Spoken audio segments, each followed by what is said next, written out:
Isa sa akong paborito na bersikulo diha sa basahon ni Mormon, lain na tugon ni Jesucristo, makita siya sa 1 Nephi chapter 3 verse 7.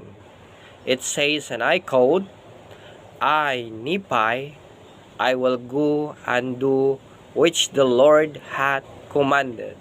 For I know that the Lord giveth no commandments among the children of men, save he shall prepare a way to accomplish the things which he commanded them.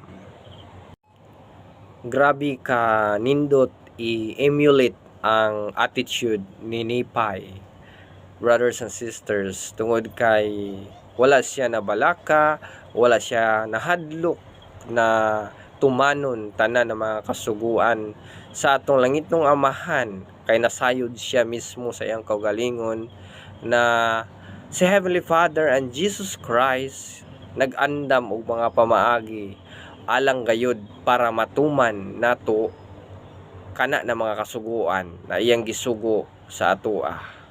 Dili ta angay na mahadlok, dili ta angay na mabalaka, tungod kay ang atong Ginoo, ang atong Dios kanunay kaayo na nagpaluyo sa atoa.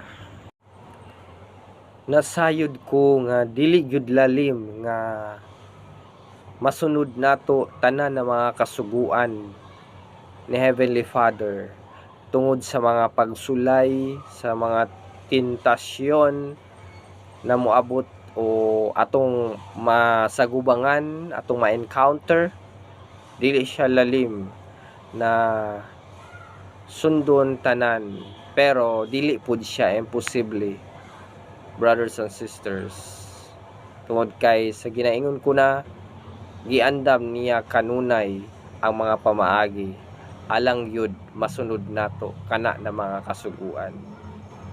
Bisan higpit ang dalan paingon sa kinabuhi na dayon, dili imposible nga maangkon nato kana nga kinabuhi.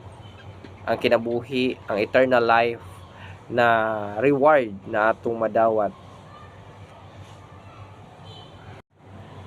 Bisan pa na adunay mga higayon na kita matiwalag, na kita makabuhat o mga sayo, mga sala,